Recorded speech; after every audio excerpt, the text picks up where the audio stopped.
Over 54,000 Palestinians are dead. Almost half of them are children. More than 1.9 million people have been displaced. And in the United Nations, the United States just vetoed another ceasefire. Humanitarian aid in Gaza is being funneled through militarized distribution centers run by an American-Israeli nonprofit. This is about far more than just food. It's about displacement, control, and a second Nakba in real time. The Gaza Humanitarian Foundation, the GHF, was launched in February 2025, framed as a life-saving relief effort. But from the beginning, it wasn't neutral.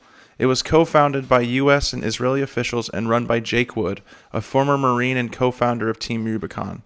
He resigned just 3 months later, citing what he called a compromise mission. The aid isn't being handed out in neighborhoods, shelters, or hospitals. It's been centralized into 4 fortified distribution hubs, all located in southern Gaza, within or adjacent to Israeli-declared military zones. The GHF says it's fed over 1.1 million people, but it's also become a death trap. In just the first 2 weeks of operation, over 120 people were killed at or near GHF sites. On June 1st, 32 people were killed and 250 injured in the chaos. A week later, another 13 dead, 150 injured. Victims are being shot by Israeli forces, crushed in panicked crowds, or hit by nearby artillery. GHF has temporarily suspended operations multiple times, citing threat from Hamas and security breakdowns. But critics, both inside and outside of Gaza, say GHF is not just a charity. It's a part of a strategy, one that consolidates aid into a few choke points deep in the south, forcing desperate civilians to move or starve. It should also be noted that this foundation started after months of a blockade by Israel on Gaza, not letting any food in. And majority of humanitarian organizations, such as Amnesty International, Human Rights Watch, or the United Nations, are saying that famine and near starvation is prevalent in Gaza and is going to continue to do so until massive amounts of aid can be pushed into the region, not just these selective zones, which are basically being set up so that Israelis can shoot Palestinians like you would shoot fish in a barrel. Of course, this has all been ignored by the mainstream media in the United States. There's little to no reporting on Gaza, the genocide, the violence since the presidential inauguration. Even whenever mainstream countries such as France and Canada questioned whether they should be sanctioning Israel over the violence, the United States media stayed silent. And on June 4th, the United States vetoed a United Nations Security Council resolution demanding a permanent, unconditional ceasefire.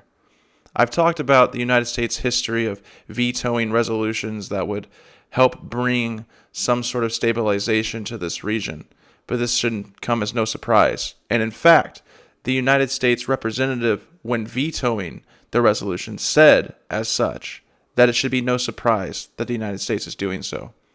What was the United States' reason for vetoing this permanent unconditional ceasefire? It didn't go far enough to condemn Hamas. But with every veto, it's Gaza that bleeds. In the United States, it's unheard. But in Gaza, it's very loud. All of this is coinciding with the displacement by design. Let's look at where the aid is. Every GHF hub is in southern Gaza. Civilians in northern or central Gaza must travel through active war zones to reach food, and the Egyptian border is still closed. This isn't just inefficiency, it's design. Israeli evacuation orders have already pushed over 1.9 million people south. Now to survive, they have to stay there. Humanitarian aid has become a tool of containment. And of course, this echoes of the Nakba. In 1948, during the Nakba, over 750,000 Palestinians were expelled and 500 plus villages were erased. That event never ceased. Today's mass displacement, the concentration of aid by the southern border, and the talk of voluntary migration all reflect a familiar playbook. Many of the families trapped in southern Gaza today are descendants of Nakba survivors. They've been displaced again and again and again, and this time there may be nowhere left to go. This, of course, all fits in with the Israeli vision and the United States government's support for this vision. Benjamin Netanyahu, Israel's prime minister, recently laid out this long-term plan for Gaza. Prime Minister Netanyahu said it clearly. Gaza will be under full Israeli security control permanently. no Palestinian sovereignty, no international monitoring, no return. This is not a post-war reconstruction. It's an annexation, and it's a spreading of Israel as they have said they're going to spread. To end, we have to ask ourselves, is the GHF feeding people or starving them into submission and laying traps for them to be assaulted and murdered without any availability to defend themselves while the world just watches on? Is this aid, or is it a funnel towards ethnic cleansing, as all of the 4 GHF sites are strategically placed in the southern part of Gaza near the border, where Israel has not so quietly been hinting at pushing Palestinians from Gaza into the Sinai of Egypt? The Gaza Humanitarian Foundation might be handing out meals, but it's also handing Israel strategic cover for permanent control. The Nakba never ended. It's happening again, and now it's being called humanitarian.